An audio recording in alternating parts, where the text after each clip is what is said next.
Guys, so I've been wanting to do this mod for quite some time now. I finally decided to bite the bullet and order the bulbs. So I'm gonna be upgrading the Z32 cluster to LEDs. For my car, guys, I ended up wanting to do like a blue and silver theme. So for my pods, the lights behind my pods, I ordered blue. And for the lights behind my gauge cluster, I ordered white.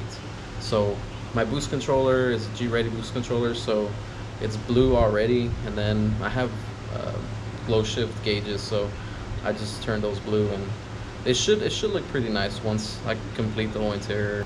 As you all know, the 300ZX has an outdated cluster, and the lights are terrible. Anything helps to kind of give it a little more of a modern look, but all right, here we go. Okay guys, so I know it's dark out, so it's a little hard to see, but I'm gonna go ahead and turn on the dash as it is right now to kind of give you a comparison of how big of an improvement it is to do the actual mod. So here is the before, and you guys can see my setup, so y'all can see what I'm talking about, the blue combo I'm going for. Okay guys, so these are my gauges and this is my cluster.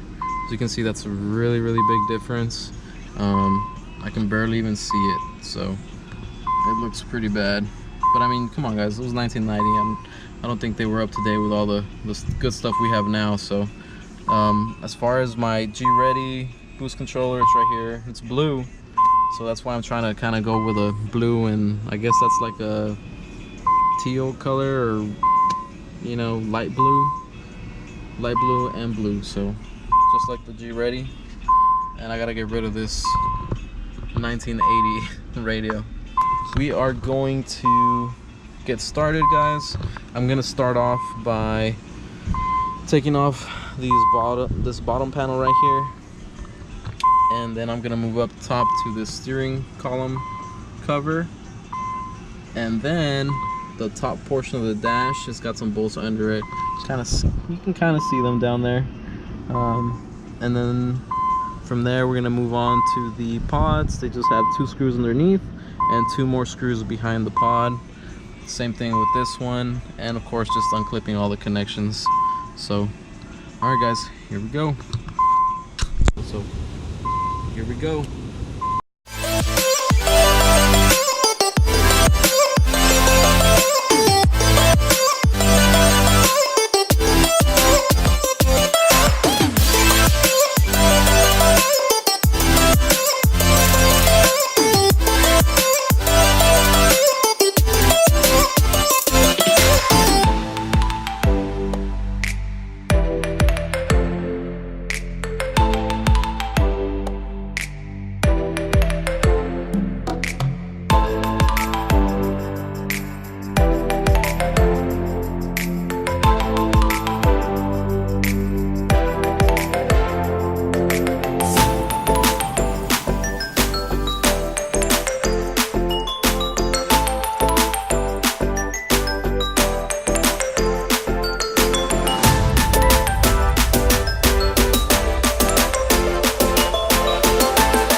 I know it looks like a mess, but I promise I know how to put it back.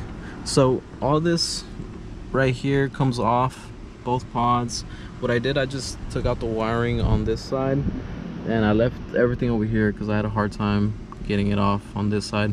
So you don't really need to take this whole thing off, but I mean, you can just move it to the side. The main thing I want to get to right now is this thing. So it's gonna have bulbs on the back of it, and about to find out how it goes.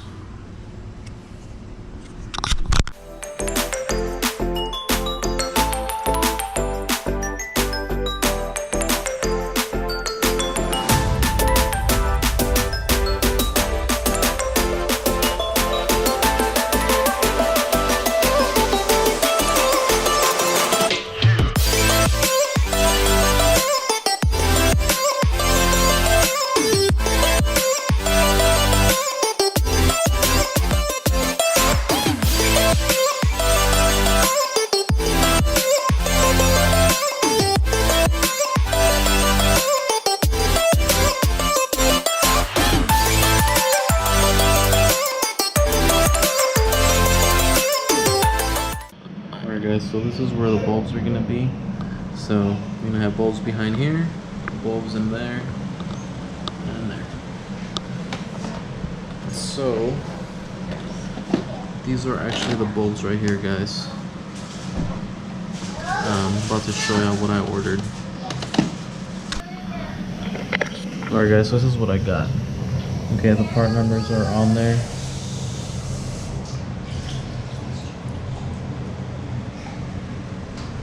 And then of course, the smaller bulbs right here. So the smaller bulbs are actually gonna go on these small sockets, and then the bigger ones will go on these. Now the really small ones, these are for the pots, which should be blue, which, yeah, that's what they show, they're blue.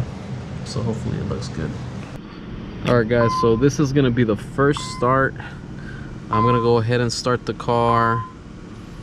The car's I'm gonna turn on the car's dash with everything still unplugged except the cluster itself, and of course the headlight pod. So here we go, guys. Hope for the best.